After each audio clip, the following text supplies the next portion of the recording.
de nuevo darle la bienvenida a todos y todas en esta tarde. Ya somos 37 y vamos a continuar con la revisión, ¿cierto?, del surgimiento histórico del trabajo social. Para esta clase vamos a ver como las últimas 3 etapas, que eran, ¿cierto, Lucy? La edad media, la edad moderna, ¿cierto? Y luego la edad contemporánea.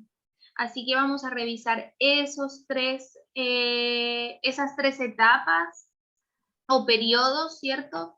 Donde ustedes debieron hacer una presentación. Así que le doy ahora entonces la palabra. Bueno, no sé, Lucy, si tú quieres decir algo antes de empezar.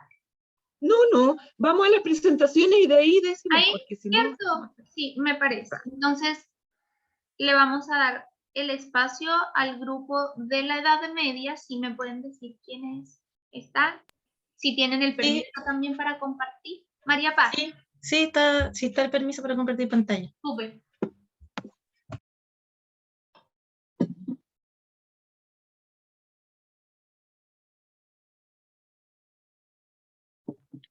No, dice que está inhabilitado el permiso para compartir pantalla. Ya, te voy a poner como... Tú vas a compartir, ¿cierto, María Paz? Sí. Ya, te voy a convertir en coanfitrión.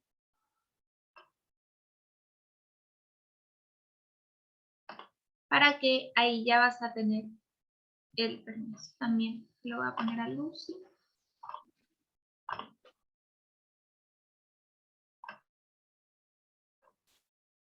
Avísame si ahí sí puedes.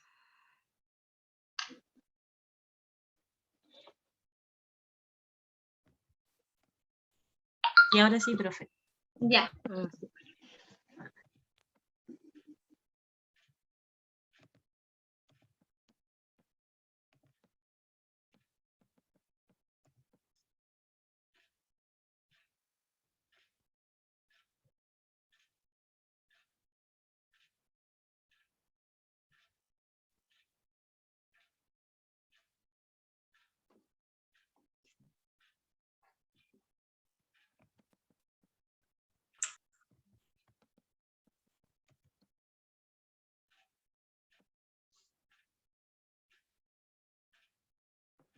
Perdón que esté tan lento mi internet.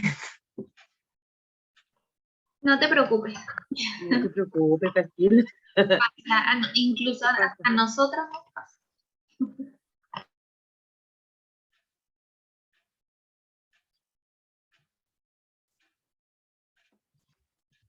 Ya, ahora sí, no sé, mis compañeros, ¿quién le toca presentar? Yo. ¿Ya comenzamos? Adelante nomás, comienza. Ya.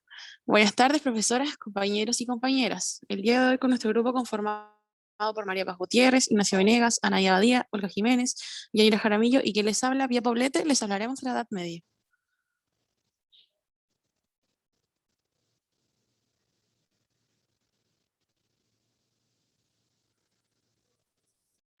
Vengo yo, creo, ¿cierto? Sí. ¿Me escuchan? ¿Aló? Sí, se le escucha.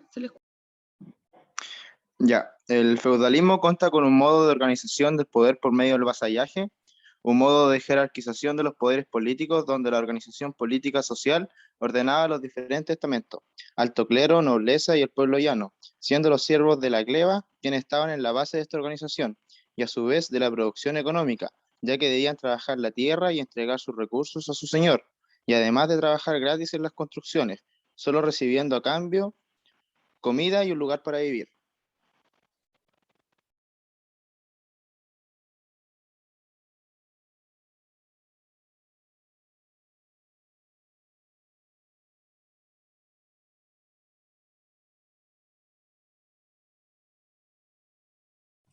En el feudalismo también hay diferentes conceptos, que está el social, y lo social serían las sociedades feudales, eran sociedades estamentales, y estas presentaban 3 estamentos, que son la nobleza, el clero y el pueblo.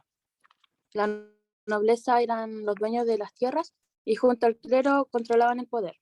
El clero instrumentaba el comportamiento social, tenía mucho poder y dominaban junto a los señores feudales.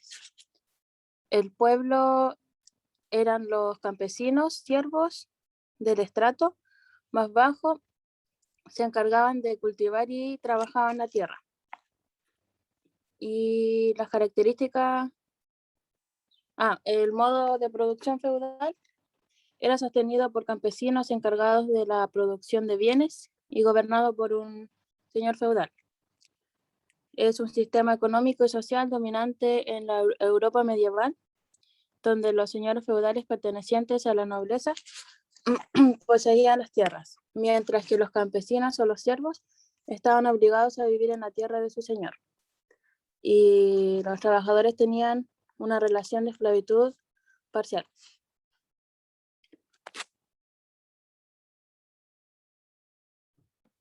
Bueno, yo les voy a hablar un poquito de cómo se conformaron las ayudas sociales en el medioevo, partiendo en el siglo XI, posmigración campo-ciudad.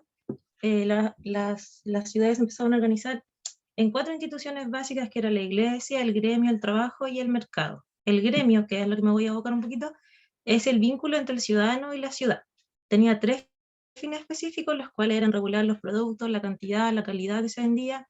También constituye la unidad jurídica del vínculo entre la ciudad y el ciudadano. Por ejemplo, la protección, el fuero, en caso de que algún trabajador se enfermara, todo el resto de quienes conformaban el gremio le ayudan en cosas materiales, terminan el trabajo que el que se enfermó, digamos, no pudo terminar. Y como punto 3, atender las necesidades de los participantes. Después, el gremio es particularmente en el siglo XI, y hay un historiador que se llama Henry, que es de nacionalidad belga, que denominó los gremios como socialismo municipal, debido a esta ayuda que había, como la simbiosis entre todos los participantes del gremio. Luego, avanzando un poquito en el siglo XII, encontramos que hay un cambio de paradigma de la pobreza, donde ya no se ve al sujeto pobre como alguien que tiene que vivir de la limosna o pobrecito, sino que es un cambio social en donde se atribuye a que puede ser un delincuente, como negativamente viendo la pobreza. Sin embargo, nacen 3 tipos de ayuda, que son la ayuda pública, que se organiza desde las órdenes religiosas y los hospitales, que es lo que va a hablar una compañera más adelante, la ayuda mutua, que es lo que ya nombré, las corporaciones, los gremios, y la limosna, que es lo que se mantiene desde toda la época antigua, que es una acción de carácter individual, que mueve más a la gente por una cuestión religiosa, que es que si dan limosna van a llegar al reino de los cielos, y es el modo operandi de la asistencia social durante muchos siglos, antes, durante y después del medioevo.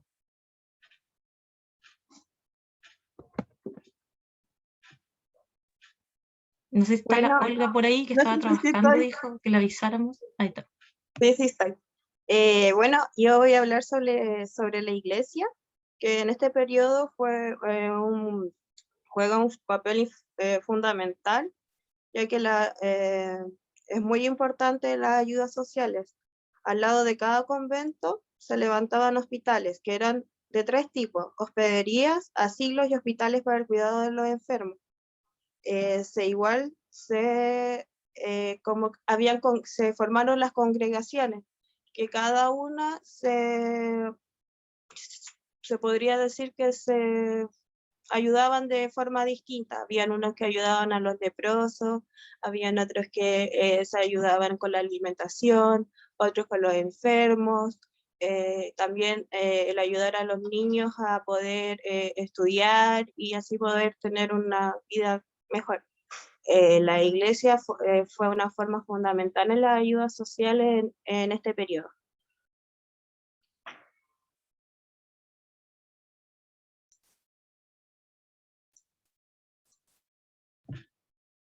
Bueno, esa fue nuestra presentación, más cortita.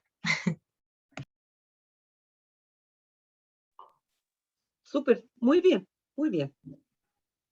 Sí, está súper bien como resumido, y yo creo que lo que se rescata de acá, bueno, ahí Lucy complementará un poco más, cómo efectivamente en esta época la iglesia, ¿cierto? O la institución de la iglesia la que asume como la mayor responsabilidad frente a la ayuda, a lo que se entendía en ese tiempo como la ayuda social, y la que organizaba cómo se iba a distribuir esa ayuda y a quiénes iba específicamente.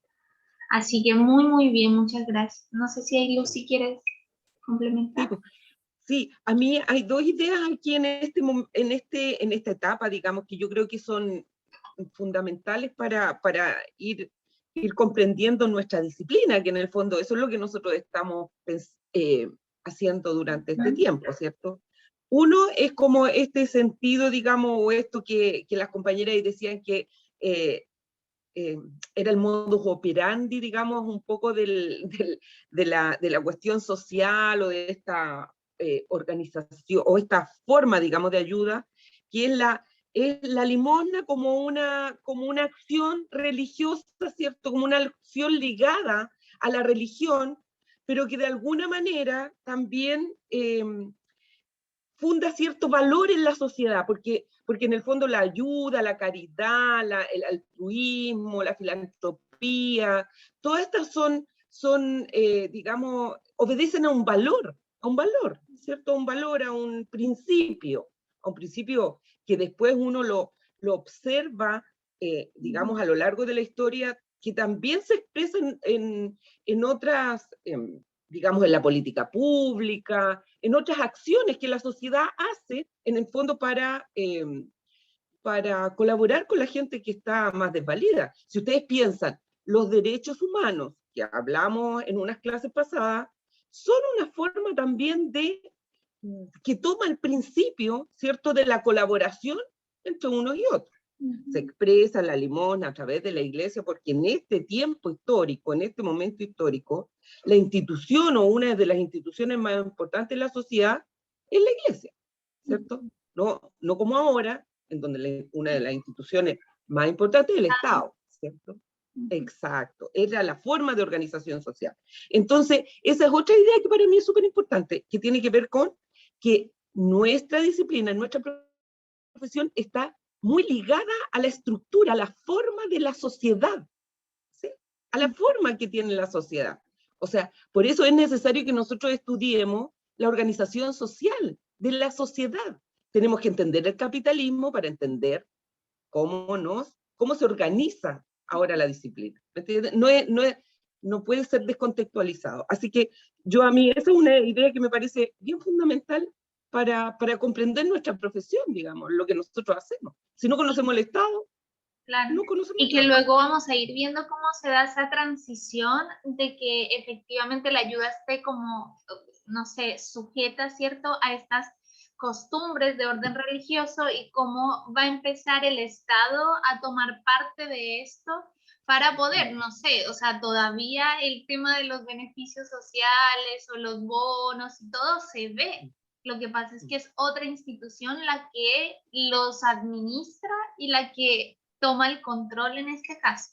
Entonces vamos a ir revisando esa transición, que yo creo que ahora los grupos que vienen van a empezar a hablar de él. Así que igual felicitarlos, chiquillos, muchas gracias. Vamos a continuar entonces con la edad moderna. Si me dicen quién va a compartir pantalla para yo poderle dar. Yo, profe. Maestra, me encanta tu gatito. Comparte. Muchas gracias.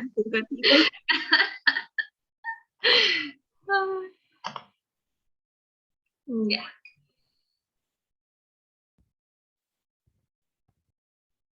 ¿Se ve, profe? Se ve, así que adelante. Buenas tardes, profesoras y compañeros presentes. Hoy junto a mi grupo vamos a hablar acerca de la asistencia social, o mejor dicho, la beneficencia pública en la edad moderna. Los integrantes somos Bárbara Aguilar, Francisco Guayquiante, Matías Ibacache, Maisa González, Cristóbal Sepúlveda y Estefania Aparicio.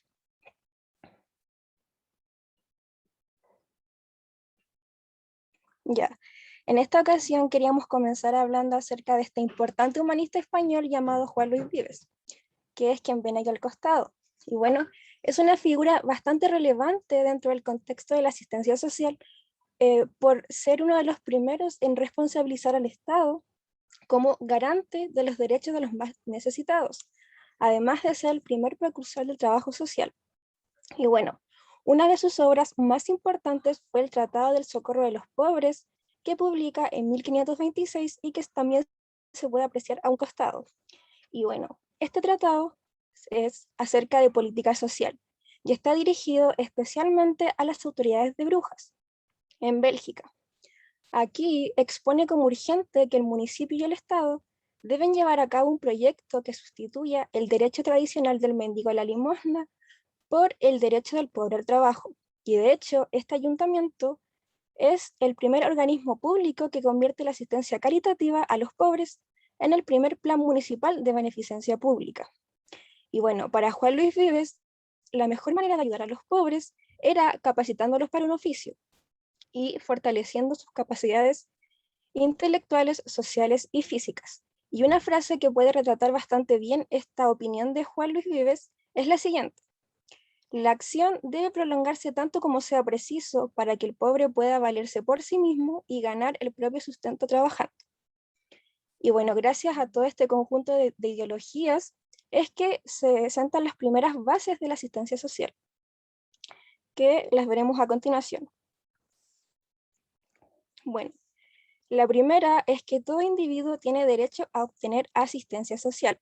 La segunda es que esta asistencia social debe contener una individualización de cada situación a través de un diagnóstico, de una clasificación, de un análisis de soluciones posibles y la aplicación de medidas racionales. La tercera es la rehabilitación y prevención a través del trabajo. También cabe resaltar aquí que Vives siempre dijo que ningún pobre podía estar ocioso si su salud y su edad le permitían trabajar. Y bueno, por último, la acción prolongada, la acción debía ser prolongada hasta resolver definitivamente la situación. Le cedo la palabra a mi compañero. Bueno, con la llegada del Renacimiento es que se empieza a abandonar poco a poco este pensamiento antropocentrista y se comienza a expandir la ayuda humana. El poder de las iglesias va disminuyendo y los estados comienzan con la beneficencia pública. Bueno, esto está basado principalmente en las ideas liberales. Alrededor del mundo, este proceso fue algo tardío y de hecho fue algo burócrata, tanto así que en España no se había iniciado ninguna ley de caridad hasta 1849, hasta que por fin se promulgó la ley general de caridad. Sí, puedo avanzar. Bueno, la beneficencia pública no es ejercida esta vez por la iglesia o por los sectores que tienen más dinero. El protagonista de esta etapa son los ayuntamientos, que de hecho tienen dos caras la acción pública. Por un lado, busca reprimir la pobreza y la mendicidad, ampliando la legislación, pero por otro lado también se empieza a centrar en que las personas con discapacidad sean ayudadas y no se les debe dejar abandonados. Es por esto que se crea la ayuda social pública, que puede cubrir cualquier necesidad de distintas personas. Ahora le cedo la palabra a mi compañero. Y ahí, como se ha dicho anteriormente, todo este proceso recién culminó en el siglo XIX. Sin embargo, queremos destacar el caso de Inglaterra, el cual durante el reinado de Enrique VIII y Isabel I se desarrollaron las leyes isabelinas, o también conocidos como las Poor Law, o también traducido también las leyes pobres. Estas poco a poco fueron evolucionando a través de los años. Por ejemplo, en 1531, Enrique VIII promulgó una ley la cual era de que los alcaldes y los jueces debían estudiar y analizar las solicitudes de los ancianos indigentes, los cuales estaban discapacitados para trabajar. Y esto eran como atendidos en las parroquias. En 1536, Isabel I promulga la ley, la cual era como el primer plan de beneficencia pública, la cual era patrocinada por el gobierno. En 1562 se promulga la ley Statute of Artificers, la cual era como una regulación de salarios y también de las horas de trabajo, y también proponía como una capacitación para la gente que quisiera ser artesana. Y finalmente pues, se empieza como a obligar a los pobres y a los mendigos a que trabajaran siempre y cuando fueran aptos. En 1563 el Parlamento adopta medidas que eran para financiar el socorro de los pobres. Y en 1572 Isabel I, con lo del socorro de los pobres, hace de que los ciudadanos, a través de sus impuestos generales, se puedan recaudar estos fondos. O sea, de que una parte de sus impuestos iban a ser para financiar el socorro de los pobres. En 1576 se hacen casas de correcciones u hospicios, los cuales funcionaban como reformatorios para las personas pobres que no tuvieran ningún impedimento para trabajar. Esto era más que nada, o sea, eran como con el objetivo de que la gente más joven trabajara. Y en 1597 finalmente se crean asilos para los pobres, ancianos y discapacitados, y todo aquel que no pudiera trabajar. Esto igual se puede ver reflejado de que ahora se crean asilos en vez de que la gente fuera a parroquias, porque ya se empieza a separar la iglesia con el Estado.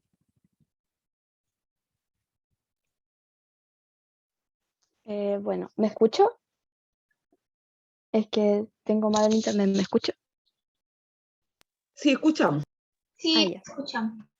Bueno, en este periodo en España, la participación del Estado en el ámbito de la asistencia social conllevó un desacuerdo entre los sectores eclesiásticos y con los poderes locales, porque los sectores eclesiásticos como que seguían creyendo que la asistencia social era un elemento clave para amoldar la moral de los ciudadanos.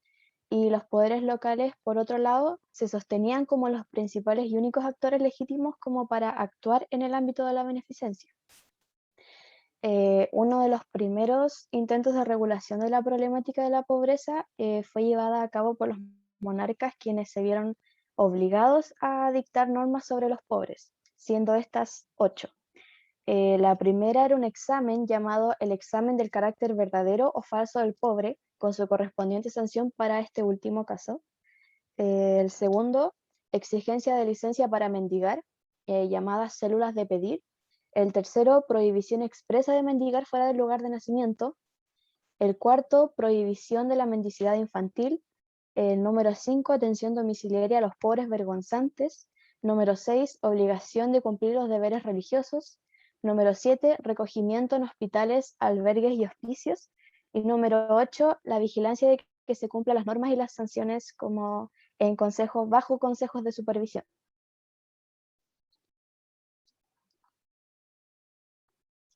Bueno, entre los siglos XVI y XVIII también se adoptaron medidas represivas en contra de los pobres, y en específico el encierro de los pobres se convirtió en una práctica común a lo largo del conjunto de naciones europeas occidentales.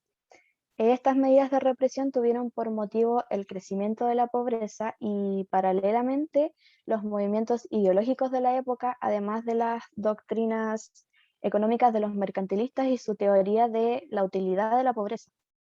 En la política represiva y de persecución de los mendigos, los gobiernos ilustrados, en la política represiva y de persecución de los mendigos de los gobiernos ilustrados destacan varias reglas. Se aprobaron en San Lorenzo del Escorial en la Real Orden el 18 de noviembre de 1777, y en el Pardo se aprobó la Real Orden del 3 de marzo de 1778, donde se estableció que solo se asistía a los verdaderos pobres y que se procedería al recogimiento de los pobres voluntarios.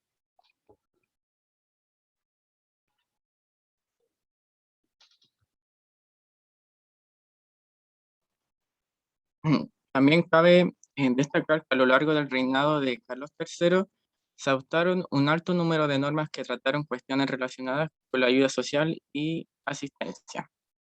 Entre estos está la optimización de la beneficencia domiciliaria, la creación y dotación de hospicios, la fundación del Fondo Pío Beneficial para regular la caridad individual, el acercamiento de las sociedades económicas al problema que supuso la mendicidad, entre otros. También realizando además durante su mandato la clasificación en 3 categorías de los pobres. Los pobres de solemnidad, para quienes se crean los hospicios. los pobres vergonzantes, para quienes se establecen ayudas a domicilio, y los jornaleros desocupados y enfermos convalecientes, para quienes se establecen las diputaciones caritativas de barrio.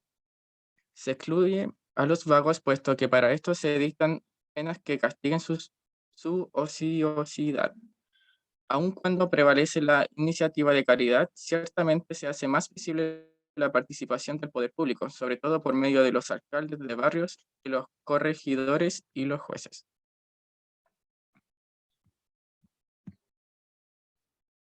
¿Se escucha? Sí. Ya. Para terminar con la Edad Moderna, tenemos que empieza el proceso de la Revolución Industrial ya pasado a mediados del siglo XVIII, lo cual se caracterizó por distintos tipos de transformaciones, por ejemplo, económicas, sociales, culturales y tecnológicas, en muchos ámbitos de la vida, que provocó muchos cambios en cómo era la vida normal de la gente en ese tiempo. También en este proceso también comenzaron distintos problemas, como la migración campo-ciudad, ya que la gente dejó los trabajos que tenían normalmente en el campo, como agricultura y todo lo de agronomía, y pasaron a trabajar de obrero en las grandes fábricas. Y esto provocó problemas en las nuevas ciudades porque no estaban, por así decirlo, preparadas como para tal magnitud de gente, provocando hacinamiento e insalubridad y problemas de salud. También las extensas jornadas laborales, porque eran horas muy extendidas si no me equivoco, de 14 a 16 horas, entre 14 a 16 horas, y también la explotación infantil de que hacían trabajar a niños pequeños como desde 7 o 8 años en las fábricas. Y también en este contexto, como como la revolución industrial surgió primero en Inglaterra, se acuñó un contexto, una palabra llamada pauperismo, que es, por así decirlo, una pobreza permanente en una zona, como lo dice en la presentación, en un país o una población que viven en situación de miseria. Y también es la existencia de un gran número de pobres y que tienen un bajo nivel de vida. Bueno, ya la revolución industrial se irá viendo más adelante también en el próximo proceso, pero aquí termina en la Edad Moderna. Muchas gracias. Súper, muchas gracias, chiquillos. Recogieron casi todo y en realidad, bueno, esta época y luego igual Lucy complementará un poco, pero a mí me gusta bastante porque pasa de todo en este tiempo. Hay también una organización distinta donde efectivamente la iglesia deja de ser parte y empieza a predominar, ¿cierto?, el Estado, y donde además también empezamos a ver a varios, por ahí lo decía alguien, precursores, ¿cierto? Eso luego lo vamos a ver este miércoles en la clase, ver quiénes fueron esas grandes figuras, esos grandes precursores, o sea, que influenciaron y tomaron parte de lo que es la ayuda social o de lo que hoy se conoce, ¿cierto?, como el trabajo social. Así que yo estoy súper expectante a lo que viene ya el miércoles y en las próximas semanas, porque ahí vamos a empezar a ver cómo cada uno desde qué miraba, porque no solamente fueron hombres, sino que mujeres incluso hicieron parte de lo que hoy llamamos nosotros el trabajo social, y eso fue en el siglo XIX, siglo XVIII, siglo XIX, así que ahí lo vamos a empezar a revisar, y obviamente con el tema de la Revolución Francesa en el 1780, no sé, ahí, por ahí, 89 creo que, y cuando empezó la Revolución Francesa, la Revolución Industrial, y como todos estos cambios que se dieron también por un contexto de desigualdad, porque tampoco es que la gente no, o sea, por algo se crearon sindicatos, por algo también las personas que eran explotadas, que eran trabajadores, también empezaron a luchar de alguna manera por sus derechos, y ahí es cuando llega la Revolución Industrial, cuando llega la Revolución Francesa y dice, bueno, acá no nos están respetando nuestros derechos, ¿qué vamos a hacer? y ahí vemos cómo entonces las personas empiezan a organizarse en organizaciones, en gremios, por decirlo así, que eso hasta el día de hoy existe. Entonces son cosas que todavía permanecen y que hacen parte también de nuestro rol, porque de hecho uno de los campos de acción profesional son precisamente todo el tema organizacional, con gremios, con organizaciones, las mismas fundaciones, los mismos sindicatos. Así que eso. No sé, ahí Lucy, si quieres complementarme. Sí, bueno, aparte, digamos, de este contexto que también señala Daniela, tal vez una de las ideas también centrales en este proceso, en este tiempo, es que de alguna manera, como que también esto de este sentimiento de ayuda mutua, de caridad y todo, como que empieza a organizarse. De alguna manera, cuando Juan Luis Vives escribe su Tratado de los Pobres, en el fondo empieza a estipular una forma, un método, una manera ordenada, ¿cierto?, de realizar esa caridad. O sea, de alguna manera se empieza a generar una metodología de trabajo, ¿cierto? Una forma de abordar la problemática de la caridad. Ya no es dar pan nomás o lo que haya que dar o dinero, sino que incluso, si ustedes se dieron cuenta en las presentaciones de sus compañeras y compañeros ahí que estaban tan bonitas, dicen que empiezan de alguna manera hay que probar, hay que empezar a probar que eres pobre, ¿cierto? No todos son catalogados como pobres, porque empiezan a haber distinciones también entre la gente que es pobre, entre la gente que tiene discapacidad, entre la gente que está enferma, entre la gente que ya no tiene trabajo. Entonces empieza como también una forma de organizar y de alguna manera de burocratizar esto de la caridad y la ayuda social.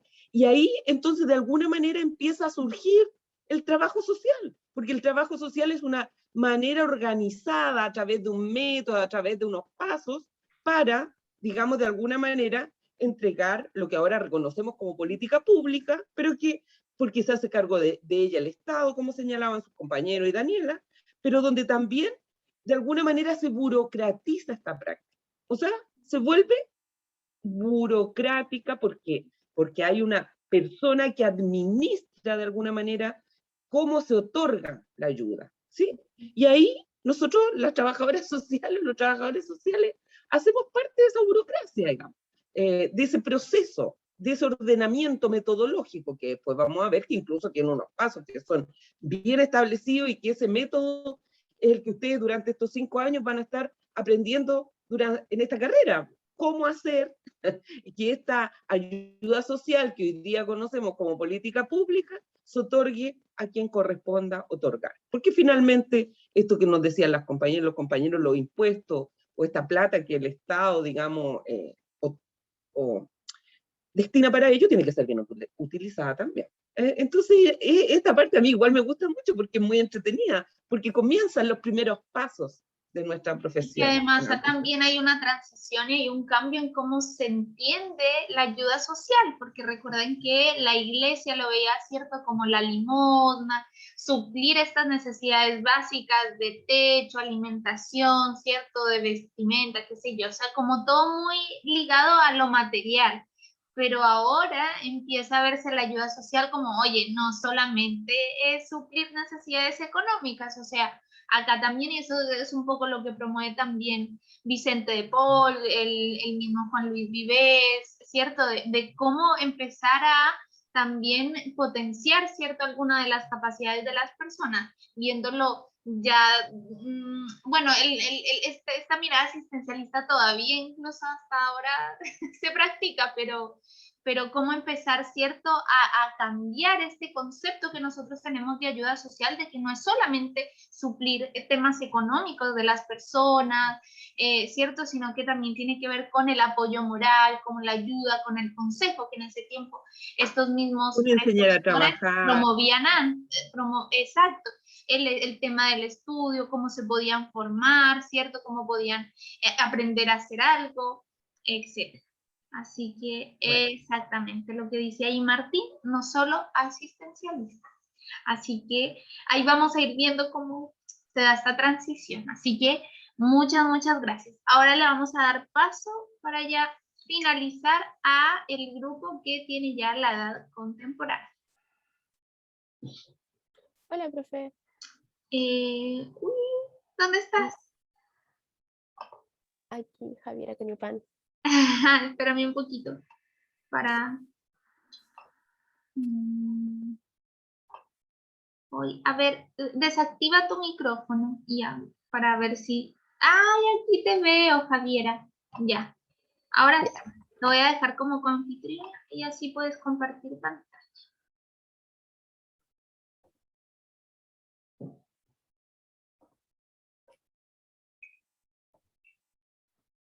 ¿Se ve? Se ve, Javiera, sí se ve. Ya.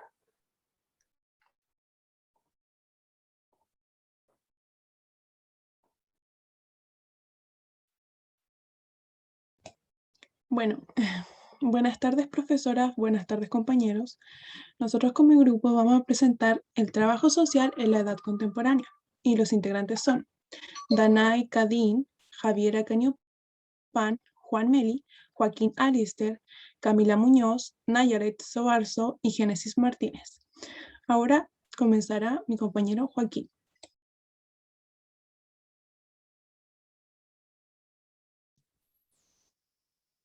A nivel mundial, la asistencia social se origina en Europa alrededor del siglo XIX, en un contexto de inicio de la industrialización en países europeos, que bajo la presión de la clase obrera se vieron obligados a iniciar a legislar políticas sociales que comenzaron a preparar el terreno para el nacimiento de esta profesión. Uno de los primeros indicios de asistencia social organizada fue la creación de la Organización Social de la Caridad, más conocida por sus siglas en inglés la COSA, a mediados del siglo XIX, lo cual fue uno de los pasos más importantes en la concepción y organización de las prácticas asistenciales. Ya a fines del siglo XIX, bajo la institucionalización creciente de la asistencia social y la necesidad de contar con un personal más capacitado para el desempeño de esta profesión, es que se crea el primer instituto de formación para el servicio social fundado en Ámsterdam, Holanda, en 1899. Ya en 1903 se crea la escuela en Nueva York y Boston, y más tarde en 1908 en Chicago y Berlín, institucionalizando oficialmente la asistencia social como una profesión. Las ciencias sociales y el servicio social se encontraban unidas durante el siglo XIX, pero debido a los ideales de la ciencia social positivista y la idea dominante a finales del siglo XIX, con social puede encontrar soluciones racionales y científicas a los problemas aludidos, mediante la reforma social y la orientación individual.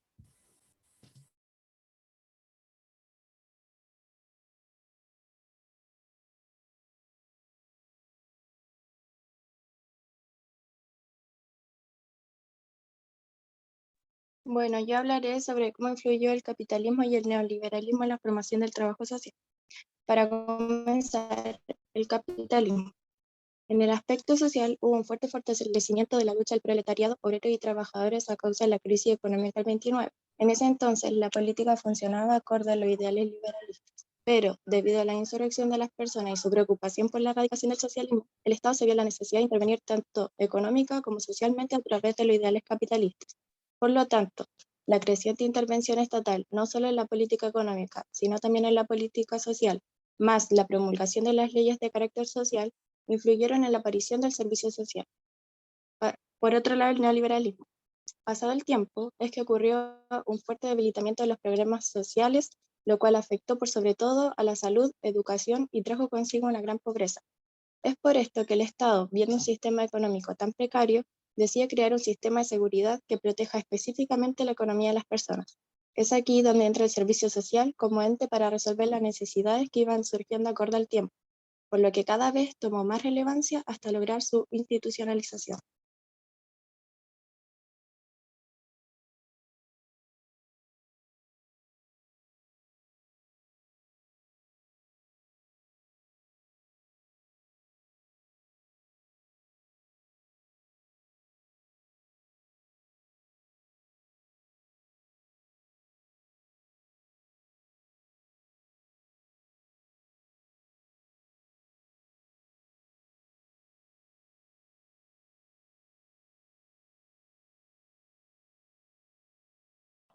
¿Todo bien?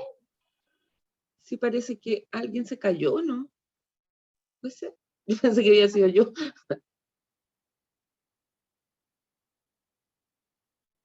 No sé si pasó algo, pero... No sé, Javiera, ¿estás por ahí? Sí, debía. Sí, ya. Prosigo. Ya. El trabajo social en América Latina. En 1965 es considerado el año de nacimiento del servicio social en América Latina y posee una gran influencia exterior. En un inicio fue traído desde países europeos como Bélgica, Francia y Alemania, y luego fue influenciado directamente por Norteamérica, específicamente Estados Unidos. El primer trabajo que se puede considerar netamente latinoamericano de trabajo social es el de Valentina Maidagán de Ugarte, que publica el Manual de Servicio Social en 1960.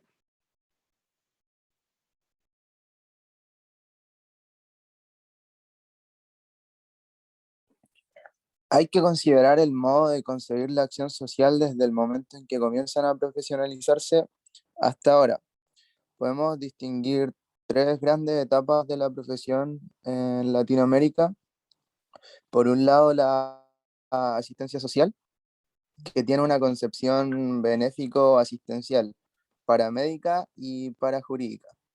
También el servicio social, que su concepción es más bien aséptico, tecnocrática y desarrollista. Y finalmente, el trabajo social, que su concepción es principalmente concientizadora, revolucionaria. Para comprender mejor estas etapas, hay que tener en cuenta dos cuestiones.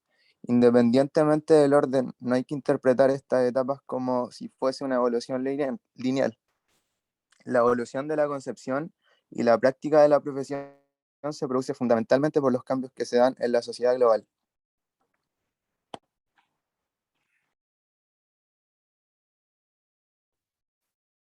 Bueno, el trabajo social en Chile. Como se mencionó anteriormente, el 4 de mayo de 1925 se fundó en Chile la primera escuela de servicio social y es la primera escuela a nivel latinoamericano. Surgió como un organismo dependiente de la Junta de Beneficencia de Santiago, encargada del funcionamiento de los hospitales públicos. Es de aquí por lo que se relaciona el trabajo social a la medicina.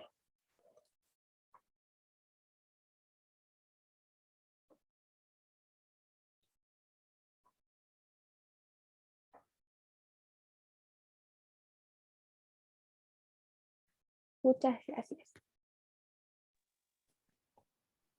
Muy bueno el trabajo. Sí, súper lindo. Muchas gracias al grupo de la edad contemporánea.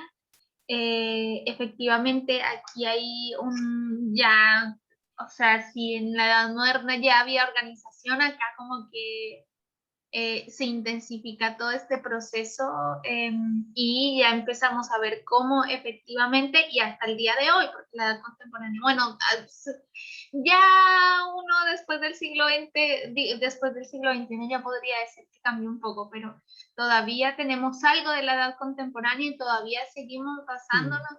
De hecho, me gustó mucho la última parte donde ya se habla específicamente del trabajo social en Chile, porque también es algo que tenemos que revisar y que de hecho de eso es que ustedes tienen que hacer el primer taller. Así que eso también lo vamos a revisar la próxima semana y para eso igual les vamos a dejar una lectura. Pero decirles de que también vamos a ver cómo se da esa transición entre la asistencia, ¿cierto? El servicio y el trabajo social, porque cada una tiene como sus características, como lo dijo el compañero, el estudiante, así que súper bueno. Sí, además también hacer notar de la importancia que tiene dentro del trabajo social latinoamericano, Chile, digamos, porque Chile nace la primera escuela de trabajo social de América Latina, y eso no es menor, digamos, es de alguna manera un orgullo para nosotros, o para nosotras como profesionales, digamos, este surgimiento, digamos, y también no es menor, digamos, de que el trabajo social se haya nacido y profesionalizado al alero de la salud pública, de la medicina en general, porque la salud pública de alguna manera es uno de los elementos centrales, ¿cierto?, de la previsión social, por decirlo de alguna manera, de la posibilidad de que el Estado entregue, digamos, o colabore con el desarrollo de las personas. Piensen ustedes que una persona para poder vivir necesita buena salud, para poder trabajar necesita buena salud, o sea, la salud pública es aquella rama de la salud que se ocupa justamente de situaciones como las que estamos viendo ahora, como los virus, las bacterias, el agua, ¿cierto? La sanidad de la vida. No solo las enfermedades catastróficas, como pueden ser grandes enfermedades o enfermedades graves, sino que la salud pública se ocupa de todas aquellas áreas, digamos, que hacen disponible la vida de las personas, que hacen vivible la vida de las personas. O sea, necesitamos un buen ambiente, necesitamos un buen aire, necesitamos una buena agua, necesitamos que en nuestras casas no haya hacinamiento, que tengamos lugares donde desarrollarnos, donde educarnos, donde jugar, donde tener ocio, donde hacer deporte. Bueno, todo eso son las ocupaciones de la salud pública. Y si uno piensa que si trabajo social se constituye de alguna manera en Chile a través o al lado o a la pata de esa escuela, por decirlo de alguna manera, ¿cierto?, de la Escuela de Salud Pública, entonces de alguna manera hay ahí una simbiosis, ¿cierto?, que hace que nuestro trabajo social también esté muy, muy vinculado a todo lo que es lo educativo, la educación, la formación, la prevención, ¿sí? La prevención de cosas.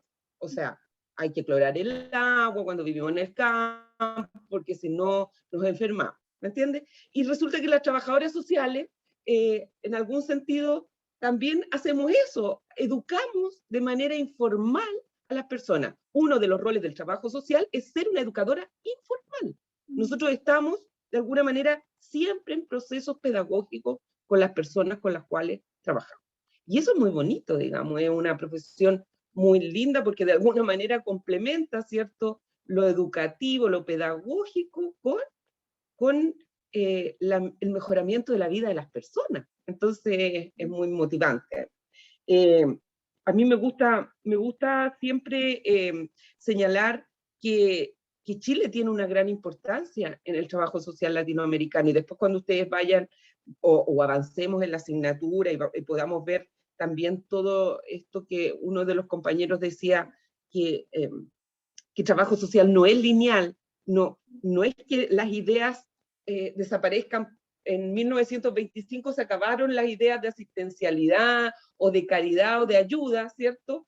O del año 65 o hasta el 70, no sé, estaba el proceso de reconceptualización. No es que se acaben esas etapas, sino que de alguna manera las ideas que están en esos espacios históricos continúan con nuestra profesión, digamos. O sea, nosotros, si bien es cierto, nuestra profesión ha ido superando con el tiempo, por ejemplo, la asistencialidad. Yo siempre les comento a los estudiantes o a las estudiantes, la asistencialidad es una cosa básica que uno tiene que hacer para poder pensar en que las personas van a poder salir o van a poder desarrollarse o van a poder florecer, por decirlo, o hacer su vida o tener autonomía. Se necesitan tener ciertas condiciones básicas, un techo, un agua, un lugar donde vivir, donde dormir, donde habitar, ¿me entiendes? Y si no las personas no las tienen, ya sea por contextos de crisis sociopolítica, ya sea por cuestiones estructurales de la economía, ya sea por los procesos de cambio societal, bueno, alguien tiene que proveer esa asistencia, ¿me entiendes? Porque no podemos pensar que, por ejemplo, ustedes mismos, no podrían educarse, no podrían estar educándose si no tuvieran ciertas condiciones básicas para hacerlo. Sabemos que hay un montón de jóvenes en este país que no acceden a la educación, justamente por eso, porque no tienen las condiciones básicas. Entonces, se supone que esas condiciones básicas, ¿cierto?, y ligándolo a lo que hemos estado pasando antes en clase, son parte de los derechos humanos de las personas. tener un techo, tener agua, tener acceso a la salud, tener acceso al trabajo, tener acceso a una vida digna, son derechos de las personas y alguien tiene que proveer.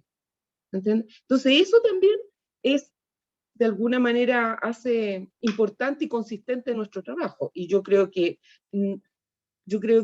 yo no hago una defensa corporativa de la asistencialidad, pero la asistencialidad es un paso también para el logro del desarrollo de la persona. No se puede desarrollar o pensar que la gente va a poder salir adelante sin tener cuestiones básicas. ¿Me entiendes? No quisiéramos que esto sucediera así, pero es así. Somos países pobres, ¿no? Somos países empobrecidos en algún sentido. Claro, es que hace parte también como también se han demonizado a lo mejor mucho el tema del asistencialismo, como que hoy es malo, pero una cosa es la asistencia de las necesidades básicas y otro caer en el asistencialismo, son dos cosas distintas. Porque efectivamente el Estado debe garantizar, ¿cierto?, el acceso a las necesidades básicas, o sea, lo que dice Lucy, salud, educación, alimentación, ¿cierto? Vivienda, ¿ya? Pero, ¿qué proponemos nosotros como trabajadores sociales, como asistentes o como, ¿cierto?, efectivamente poder educar, o sea, que esto que es a lo mejor asistencia, esté acompañado desde esta mirada pedagógica que nosotros podemos hacer con las familias, las comunidades, y eso igual lo vamos a ir viendo más adelante, por respecto como el rol que cumplimos nosotros en la sociedad actual, cuáles son esas funciones, ¿cierto?, dependiendo del área en el que trabajamos, y ahí poco a poco nos va a ir quedando claro hasta cierta parte, porque lo que dice Lucy también es cierto, o sea, estos procesos se van reconstruyendo y se van reaprendiendo y desaprendiendo. No es que de un día para otro dejamos de ser asistencialistas o de un día para otro dejamos de pensar en procesos que ya, no, obviamente nos vamos reconstruyendo también como profesión, y eso es lo lindo también, o de que no caer en monotonía, ¿cierto?, desde la profesión, no caer en estos, si bien hay parámetros y si bien hay pautas y hay, no sé, formas de hacer las cosas, metodologías, esas metodologías también van cambiando, esas metodologías también se van reestructurando para nosotros poder atender a las necesidades actuales. No podemos trabajar con metodologías de hace 30 años con gente que ahora está viviendo procesos totalmente distintos y que a lo mejor no son aplicables al contexto actual. Entonces, siempre tenemos que pensar en que no nos tenemos que casar con una idea y promoverla así a capa y espada, porque en realidad esta profesión nos va enseñando de que no funciona así. No funciona así. Siempre hay realidades que son súper complejas, que son súper diversas, y nosotros casi que tenemos que adaptarnos a esos contextos y adaptar también los contenidos, porque nosotros acá obviamente les vamos a pasar cierta materia, ciertos contenidos teóricos, metodológicos, pero que luego ustedes cuando vayan a la práctica a lo mejor se van a dar cuenta de que la realidad es completamente distinta y no pueden decir, hoy sí, es que no, es que la profe me enseñó esto y eso es lo que yo voy a hacer con usted. No, o sea, hablando a lo mejor con una familia o con una comunidad. Siempre hay que tratar de también, porque eso también tiene que ver con la hegemonía de las metodologías, como de que efectivamente de hecho pues la Federación Internacional, ¿cierto? La FIS, ellos hablan, y de hecho se lo incluyeron hace súper poco, de cómo nosotros también hacer trabajo social desde lo local, ya cómo construir lo teórico, lo metodológico desde nuestras propias comunidades, desde nuestros propios contextos locales, que son tan pequeños y que a veces creemos que tenemos que aplicar una metodología o una teoría traída de Europa a un contexto que es chileno, a un contexto intercultural, económico, social, político súper distinto. Y entonces, como nos invitan también y como nosotros también hacemos esta reflexión, esta invitación a empezar a rescatar esas costumbres de lo local, de lo propio, ¿cierto? De nuestro país y de nuestra región. Claro. Así que De nuestros pueblos también. Exactamente. De nuestros pueblos originarios. Así es. Así que ahí los dejamos con esa reflexión. Nos vemos el miércoles. El miércoles vamos a ver los precursores del trabajo social. Vamos a iniciar con este nuevo tema y vamos a ver cómo vamos a tratar de hacerlo también entretenido para ustedes. Así que ahí los esperamos el miércoles. Y el próximo lunes vamos a resolver las dudas del taller, por eso ojalá puedan ir avanzando desde ahora, se puedan ir organizando, viendo la pauta, ya guardando sus dudas. Vamos a abrir un foro también en el campus virtual para que ustedes ahí vayan ingresando sus dudas. Y también recuerden, voy a compartir un poquito pantalla, recuerden por favor subir, bueno, eso está en la semana 3 del campus virtual. Está la tarea para que ustedes suban sus presentaciones porque están súper buenas, ¿ya?